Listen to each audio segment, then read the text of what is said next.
गगन में बहके पवन में हर एक मन में सद्भावना। नमस्कार विद्यार्थी मित्रों, सद्भावना यूट्यूब चैनल में तमारू हार्दिक स्वागत है। ધોરણ 11 કોમર્સ વિષય વાણિજ્ય વ્યવસ્થા અને સંચાલન આપણે વાત કરતા હતા ચેપ્ટર નંબર 1 ધંધાનું સ્વરૂપ અને તેના કાર્યક્ષેત્ર વિશે। મિત્રો, અગાઉના લેક્ચરમાં આપણે વાત કરી હતી કે ધંધો કોને કહેવાય અને એમાં એની એક સરળ વ્યાખ્યા આપણે જોઈ હતી કે નફાના હેતુથી થતી આર્થિક પ્રવૃત્તિ એટલે ધંધો। કોઈ પણ કામ કરો, તમને બદલામાં વળતર તરીકે જો વર્ષના અંતે નફો મળતો હોય તો એ આર્થિક પ્રવૃત્તિ આપણે ધંધાથી ઓળખશું। આપણે આગળ પછી વાત કરી હતી ધંધાના લક્ષણો વિશે। આજના લેક્ચરમાં આપણે વાત કરવાની છે ધંધાના હેતુઓ વિશે। તો પરીક્ષા દરમિયાન તમને ધંધાના હેતુઓ પૂછાઈ શકે છે 5 અથવા તો 3 ગુણની અંદર। તો ધંધાના હેતુ શું હોય છે એની આપણે વાત કરવાની છે। શું એનો એક જ હેતુ હોય છે કે એકથી વધારે હેતુ હોય છે? આપણે પહેલા જ જોઈ ગયા હતા કે ધંધાનો હેતુ હોય છે નફો કમાવો, પણ એની સિવાયના કોઈ પણ હેતુ ધંધામાં છે તો કેવા હેતુ છે એના વિશે આપણે વાત કરશું, જે મુદ્દાવાર આપણે જોશું। સૌથી પહેલા તો ટોપિક છે ધંધાનો હેતુ। 3 અથવા તો 5 ગુણમાં પૂછાઈ શકે એવો પ્રશ્ન।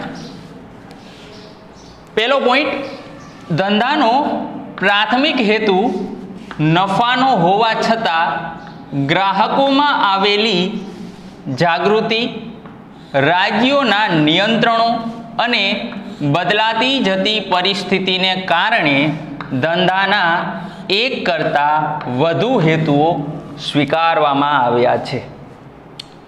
ધંધાનો માલિક શું વિચારે, શા માટે ધંધો ચાલુ કરે? એક જ વિચારથી એ ધંધો છે એ ચાલુ કરે કે હું આ ધંધામાંથી નફો કમાઈશ। તો પહેલાના સમયગાળામાં ધંધાનો ફક્ત એક જ હેતુ હતો, નફો કમાવો, એના સિવાય કોઈ વાત નહીં બીજી। હું ધંધો ચાલુ કરું, ચાલો મારો હેતુ નફો કમાવાનો જ છે, ગમે એમ કરીને હું નફો કમાઈશ। પણ મિત્રો, હાલની પરિસ્થિતિ કેવી છે? હાલની પરિસ્થિતિ પહેલા કરતાં થોડીક અલગ છે। અત્યારના સમયગાળાની વાત કરીએ તો ગ્રાહકો જાગૃત થઈ ગયા છે, ધંધા ઉપર અનેક પ્રકારના સરકારી નિયંત્રણો, કાયદાઓ જોવા મળે છે, બજારમાં હરીફાઈઓ જોવા મળે છે। આવું બધું હોવાથી ધંધામાં બીજા પણ ઘણા બધા હેતુઓ સ્વીકારવામાં આવ્યા છે, જેની આપણે વાત કરશું કે કયા કયા હેતુઓ છે એ સ્વીકારવામાં આવ્યા છે। ઓકે, તો ગ્રાહકોમાં આવેલી જાગૃતિ, ગ્રાહકને ખબર પડવા માંડી છે કઈ વસ્તુ લેવી, કેવી લેવી, ધંધો છેતરે છે કે નથી છેતરતો, આવી બધી એનામાં સમજૂતી આવી ગઈ છે। ઓકે, એટલા માટે રાજ્યોના નિયંત્રણો, ધંધા ઉપર જે રાજ્ય સરકાર કે કેન્દ્ર સરકાર છે નિયંત્રણ મૂકે છે એના લીધે, અને બદલાતી જતી પરિસ્થિતિ વગેરેના કારણે પહેલાના સમયગાળામાં હરીફાઈઓ નહોતા જોવા મળતી, કંપનીઓની સંખ્યા, ધંધાની સંખ્યા બહુ ઓછી હતી, એટલે ગ્રાહકને છેતરાઈને પણ જે તે દુકાન કે ધંધા પાસેથી એ વસ્તુ ખરીદવી પડતી। પણ હાલના સમયમાં આવી પરિસ્થિતિ નથી જોવા મળતી। ઓકે, તો હાલના સમયમાં પરિસ્થિતિ બદલાણી હોવાથી ધંધામાં ઘણા બધા હેતુઓ છે એનો સ્વીકાર કરવામાં આવ્યો છે। ધંધાના મુખ્ય હેતુઓ કેટલા? તો કે નફો કમાવો। પણ આમ જોવા જઈએ તો ધંધામાં કેટલા હેતુઓ સ્વીકાર્યા છે? તો ધંધાના હેતુઓની સંખ્યા 2 છે। એક છે આર્થિક હેતુ અને બીજા છે સામાજિક હેતુ। ધંધાના હેતુ કેટલા? 2, એક આર્થિક હેતુ અને બીજું સામાજિક હેતુ। આર્થિક હેતુમાં આપણે વાત કરશું નાણાંને લગતી, પૈસાને લગતી, અને સામાજિક હેતુમાં આપણે વાત કરશું સમાજ કલ્યાણને લગતા હેતુઓ। મિત્રો, ધંધાએ પૈસો તો કમાવો જ જોઈએ। જો ધંધો પૈસો નહીં કમાય તો એ પોતાનું અસ્તિત્વ બજારની અંદર ટકાવી નહીં શકે, તો એને આર્થિક હેતુ તો સ્વીકાર્યો જ છે, પણ સાથે સાથે સામાજિક હેતુઓનો પણ સ્વીકાર કર્યો છે। જો ધંધો સમાજનું શોષણ કરશે, સમાજને નુકસાન થાય એવી વસ્તુઓનું વેચાણ કરશે તો પણ એ નહીં ટકી શકે ને બજારમાં। તો ધંધાએ 2 હેતુ સ્વીકાર્યા છે, એક પૈસા કમાવાનો એટલે કે આર્થિક હેતુ, અને બીજો છે સમાજ કલ્યાણ કરવાનો એટલે કે સામાજિક હેતુ। આ બંને હેતુઓને ધ્યાનમાં રાખીને પોતાની પ્રવૃત્તિ છે કરે છે। તો 2 પ્રકારના ધંધાના હેતુ છે, એક આર્થિક અને બીજો સામાજિક। આપણે આજે વાત કરવાની છે આર્થિક હેતુ વિશે, અને આના પછીના લેક્ચરમાં આપણે વાત કરશું ધંધાનો સામાજિક હેતુ। તો આર્થિક હેતુમાં કેટલા હેતુઓનો સમાવેશ થાય છે? તો કે આર્થિક પ્રવૃત્તિમાં 3 હેતુઓનો સમાવેશ થાય છે. સૌથી પહેલો હેતુ છે નફાનો હેતુ. ધંધો શા માટે અસ્તિત્વમાં આવે છે? નફો કમાવા માટે. તો આર્થિક હેતુમાં સૌથી પહેલો આવશે નફાનો હેતુ. ત્યાર પછી આપણે બીજા નંબરના હેતુની વાત કરશું, મહત્તમ સંપત્તિનું સર્જન કરવાનો હેતુ. અને છેવટે આપણે નાના મોટા અન્ય આર્થિક હેતુઓની વાત કરશું. તો આ 3 હેતુ છે એ આર્થિક હેતુઓમાં આવશે. તો સૌથી પહેલો છે ધંધાનો આર્થિક હેતુ નફો કમાવો. એમાં જોઈએ તો ધંધો આર્થિક પ્રવૃત્તિ હોવાથી તેમાં રોકાયેલી મૂડી પર યોગ્ય વાજબી વળતર મળી રહેવું જોઈએ, જેને આપણે શું કહીએ છીએ? નફો કહીએ છીએ. ધંધામાં હું જેટલો રૂપિયો રોકું છું એને કહેવાય એની રોકાયેલી મૂડી. એ મૂડી ઉપર મને જો એના કરતાં વધારે વળતર નહીં મળે તો શું થશે? તો કે હું કાંઈ કમાઈશ જ નહીં ને. હું કોઈ ધંધામાં 1 લાખ રૂપિયા રોકું છું, સામે મને 1.5 કે 2 લાખ રૂપિયા ન મળે તો શું થશે? તો કે એમાંથી મને કાંઈ પૈસો નહીં મળ્યો. તો ધંધામાં નફો ક્યારે થશે? તો કે જેટલો પૈસો આપણે ધંધામાં રોકીએ છીએ એના કરતાં વધારે પૈસો આપણને એમાંથી ઉપજે. તો ધંધામાં જેટલી તમે મૂડી રોકો છો એના કરતાં જો તમને વધુ વળતર મળશે એમાંથી તો તમને નફો થયો ગણાશે. અને કોઈ પણ ધંધો નફો કમાવા માટે જ અસ્તિત્વમાં આવે છે. જો એ નફો નહીં કમાય તો પણ એનું અસ્તિત્વ નથી. તો યાદ રાખજો, નફાની આપણે 2 વ્યાખ્યા જોઈ છે, એમાંની આ બીજી છે. આગળ બીજા પોઈન્ટની વાત કરીએ તો ધંધાના માત્ર અસ્તિત્વ માટે જ નહીં પરંતુ તેના વિકાસ માટે પણ નફો છે જરૂરી છે. મિત્રો, નફો કમાવો શા માટે જરૂરી છે? શું ખાલી ધંધાને ટકાવી રાખવા માટે જ નફો કમાવો જરૂરી છે કે અન્ય કોઈ પણ કારણ પણ છે? મિત્રો, નફો જ્યાં સુધી આપણને મળતો રહેશે ત્યાં સુધી આપણે તો આપણો ધંધો ચાલુ રાખશું જ.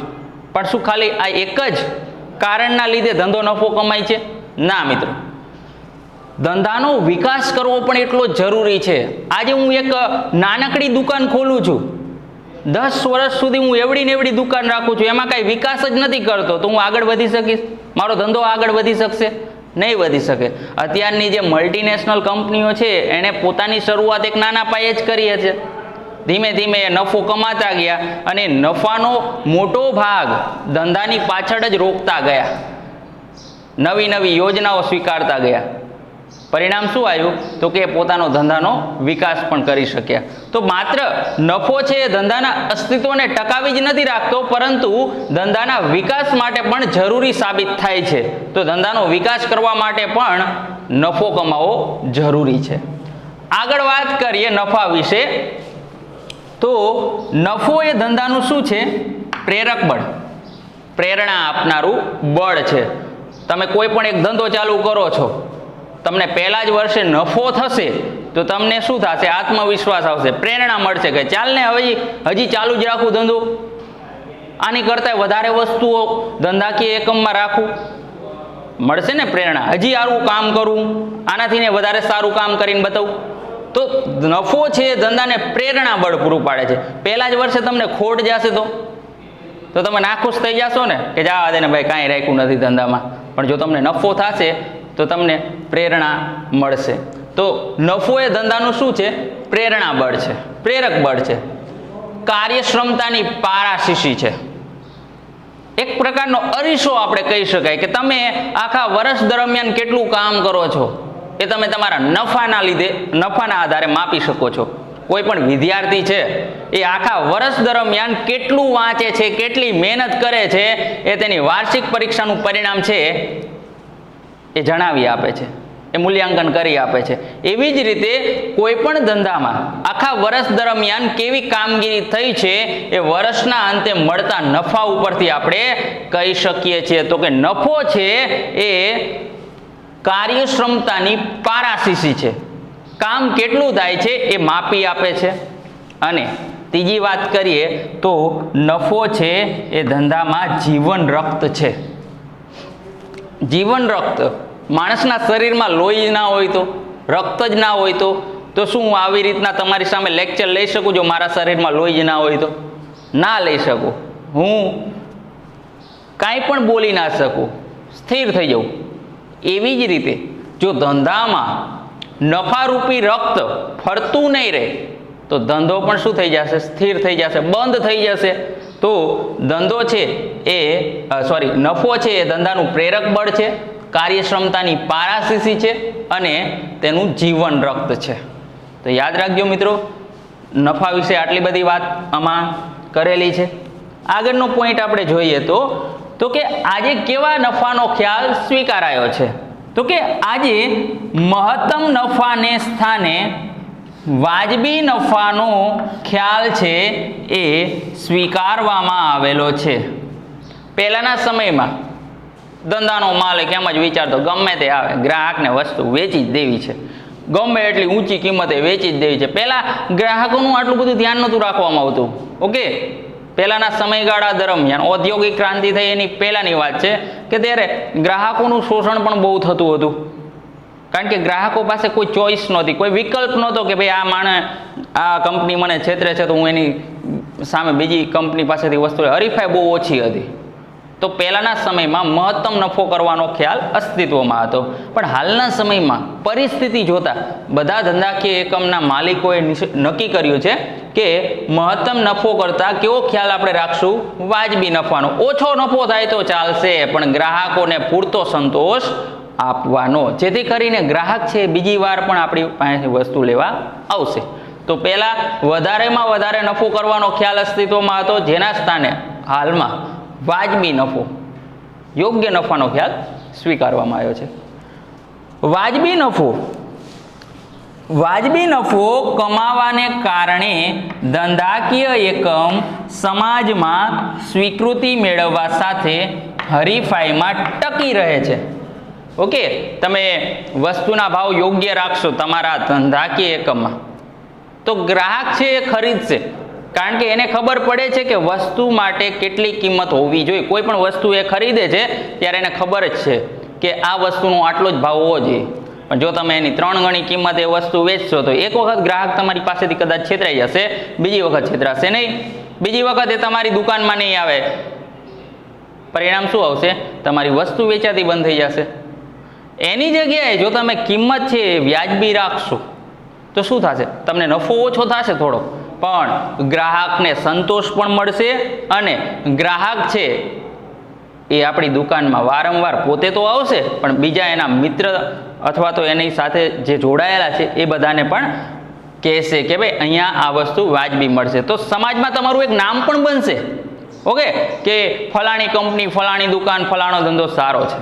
ઓકે, તો સમાજમાં સ્વીકૃતિ મેળવવાની સાથે તમે હરીફાઈમાં પણ ટકી રહેશો. તો યાદ રાખજો મિત્રો, આર્થિક હેતુની અંદર પહેલો હેતુ છે નફાનો હેતુ. એમાં આપણે વાત કરી હતી કે રોકાયેલી મૂડી કરતાં વધુ આપણને રૂપિયો મળે તો આપણે એને નફો કહેશું. ત્યારબાદ આપણે વાત કરી હતી કે ખાલી અસ્તિત્વ ટકાવવા માટે નહીં પરંતુ ધંધાના વિકાસના હેતુથી પણ નફો જરૂરી છે. ત્રીજી વાત કરી હતી કે નફો એ ધંધા માટે પ્રેરક બળ છે, કાર્યક્ષમતાની પારાશીસી છે અને જીવન રક્ત છે. અને છેલ્લે આપણે વાત કરી હતી કે કેવા નફાનો ખ્યાલ સ્વીકારાયો છે, વ્યાજબી કે મહત્તમ? તો કે આપણે વ્યાજબી નફાનો ખ્યાલ હાલમાં સ્વીકારાયેલો છે. આ દરેક પોઈન્ટ તમને એક ગુણમાં પણ પૂછાઈ શકે છે.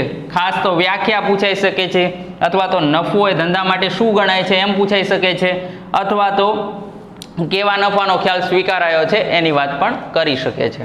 તો પ્રશ્ન કોઈ પણ પ્રકારે આપણને પૂછાઈ શકે છે. આપણે દરેક મુદ્દા છે એને સમજી વિચારીને પાકા કરવાના. આગળ આપણે બીજા આર્થિક હેતુની વાત કરીએ તો મહત્તમ સંપત્તિના સર્જનનો હેતુ. નફો છે એ ધંધાનું અસ્તિત્વ તો ટકાવી જ રાખે છે, પરંતુ સાથે સાથે ધંધાનો વિકાસ પણ કરે છે. આપણે આ પોઈન્ટ સમજીએ તો એમાં સૌથી પહેલા નફાનો હેતુ ધંધાની વાર્ષિક કમાણી સાથે સંબંધ ધરાવતો ટૂંકા ગાળાનો ખ્યાલ છે. ટૂંકો ગાળો, સમયનો ઓછો ગાળો, 1 વર્ષ કે તેથી ઓછો ગાળો. નફો છે આપણને દર વર્ષે ખબર પડે છે કે આ વર્ષે કેટલો નફો થયો, દર વર્ષે આપણે નફાની ગણતરી કરીએ છીએ. તો જે નફાનો ખ્યાલ છે એ દર વર્ષે આપણે ધ્યાનમાં રાખતા હોવાથી એ ટૂંકા ગાળાનો ખ્યાલ છે. ઓકે, તો નફાનો હેતુ એ ધંધાની વાર્ષિક કમાણી સાથે સંબંધ ધરાવતો ટૂંકા ગાળાનો ખ્યાલ છે, પરંતુ મહત્તમ સંપત્તિના સર્જનનો હેતુ લાંબા ગાળાનો ખ્યાલ છે. ધંધાકીય એકમમાં મહત્તમ સંપત્તિનું સર્જન કરવું, વધારેમાં વધારે સંપત્તિનું સર્જન કરવું એ લાંબા ગાળાનો ખ્યાલ છે. ઓકે, ટૂંકા સમયમાં સંપત્તિનું સર્જન થઈ નથી શકતું, એના માટે ખાસો સમય રાહ જોવી પડે છે. નફો તો દર વર્ષે થવાનો જ છે, પણ સંપત્તિનું સર્જન લાંબા ગાળે થાય છે. એટલે આપણે એમ કહી શકાય કે મહત્તમ સંપત્તિના સર્જનનો હેતુ લાંબા ગાળાનો છે. લાંબા ગાળે ધંધાની સંપત્તિમાં વૃદ્ધિ થાય તેવી યોજનાઓનો સ્વીકાર કરવો જોઈએ. ધંધાકીય એકમમાં એવી સ્કીમ, એવી યોજનાઓ સ્વીકારવી જોઈએ કે ભવિષ્યમાં ધંધો છે એ મહત્તમ સંપત્તિ છે એ સર્જી શકે. ઓકે, ફાયદો કરી શકે, ધંધાનો વિકાસ કરી શકે. જો કે આ માટે ધંધાએ મંદી જેવા સંજોગોમાં પણ નફો કમાવાનો હેતુ જતો કરીને પણ ધંધાની સંપત્તિ ટકાવી રાખવી પડે છે. આપણે જાણીએ છીએ કે ક્યારેક તેજીનો સમયગાળો હોય, ક્યારેક મંદીનો સમયગાળો હોય, ક્યારેક કુદરતી આફત હોય. તો આવા સમયગાળા દરમિયાન પણ ધંધાએ પોતાનું અસ્તિત્વ, પોતાની સંપત્તિ છે એ ટકાવી રાખવી પડે છે. ત્યારે પરિસ્થિતિ પ્રમાણે ચાલવું પડે છે. ઓકે, મહત્તમ સંપત્તિના સર્જનનો હેતુ ધંધાના માલિકના આર્થિક લાભ સાથે સંકળાયેલો છે. પરીક્ષા દરમિયાન પૂછાય કે મહત્તમ સંપત્તિના સર્જનનો હેતુ શેની સાથે સંકળાયેલો છે? તો કે ધંધાના માલિકના આર્થિક લાભ સાથે સંકળાયેલો છે. અને છેલ્લો હેતુ છે અન્ય આર્થિક હેતુ. આ અન્ય આર્થિક હેતુમાં બીજા નાના મોટા હેતુઓની આપણે વાત કરશું કે અન્ય આર્થિક હેતુઓમાં ધંધાની આર્થિક પ્રગતિ થાય અથવા તો તેનો વિકાસ કરવો, બીજું છે બજારનો વિસ્તાર કરવો, બજાર વધારવું, પોતાની વસ્તુ છે એ જુદી જુદી બજારમાં વેચાઈ શકે એવી કામગીરી કરવી. ત્યારબાદ ધંધા પાસે જે ઉપલબ્ધ સાધનો છે તેનો શક્ય તેટલો શ્રેષ્ઠ ઉપયોગ કરવો. કાચા માલનો બગાડ ઘટી શકે, કર્મચારી આગળથી પૂરેપૂરું કામ કરાવવું, જેથી કરીને ધંધો છે એ ઓછા પૈસાએ પણ વધારે નફો કમાઈ શકે છે. છેલ્લે જે આધુનિક ટેકનોલોજી અપનાવી, જૂના યંત્રોના સ્થાને નવા યંત્રોથી કામ લેવું, જેથી કરીને સમય પણ બચશે ઉત્પાદન કાર્યમાં, વગેરે છે એના અન્ય આર્થિક હેતુઓ છે. હવે પછીના લેક્ચરમાં આપણે સામાજિક હેતુઓની વાત કરશું. ધન્યવાદ.